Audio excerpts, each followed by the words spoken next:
And so this is a brief summary of some of the major findings with the evaluation. In sitting, she notes that this femur is more forward towards the ceiling, and I think that you can readily see that with the camera angle.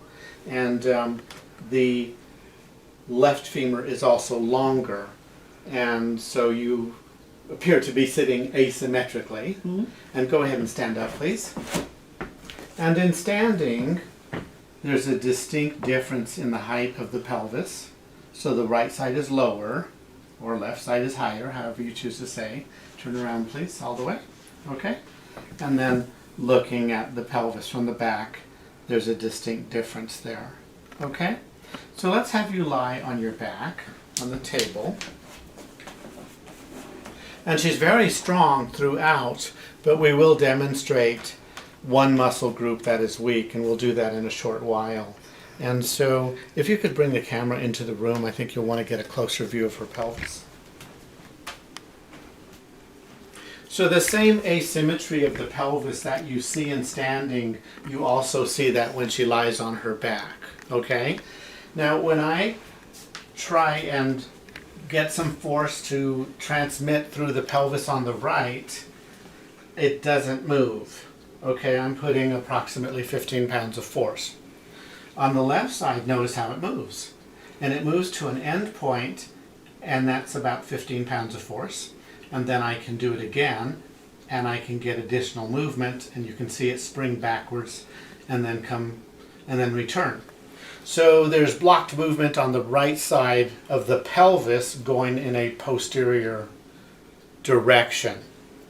When I try and move her pelvis from the right to the left, there's considerable resistance. I'm surely putting perhaps 60 pounds of force. I'm putting quite a bit compared to the other test, correct? Yes. Okay, and there's no movement.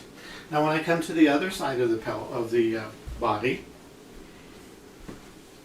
and I put a little bit of force, the pelvis moves to the right, and it stops. Then I can put a little bit more force, and I get a little bit more excursion. So your pelvis is shifted over to the right. It can go right, but it can't go to the left. Mm-hmm. Okay? So let's have you lie on your stomach, please.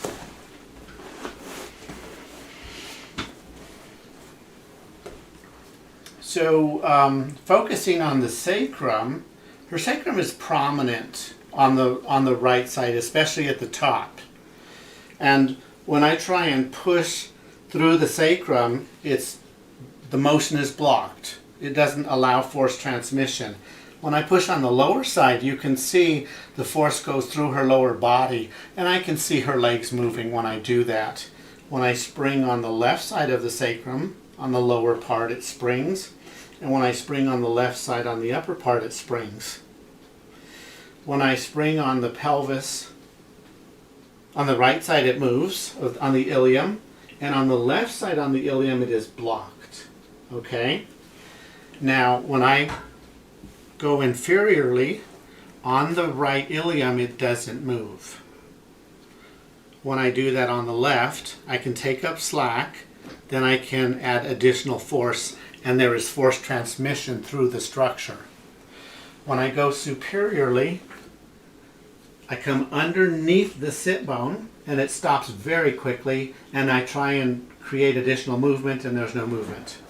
On the right side, I can push, it moves further, and then with additional force, the force transmission goes through that, and I see her whole body moving. So we have movement asymmetry in her pelvis, and I'm going to show you the weakness. Lift this leg up, straight up behind you. Show me how strong you are. Don't let me push it down. Okay, she's very strong. And do it on this side. Don't let me push it down. So you can see that she has muscle inhibition of the left hip extensors. Let's do it one more time. Lift that up. Don't let me push it down. And it's so easy for me to break that. So you can see the weakness. So I think we'll stop the filming now, and I'm going to treat her. We will refilm this after I treat her. Thank you very much.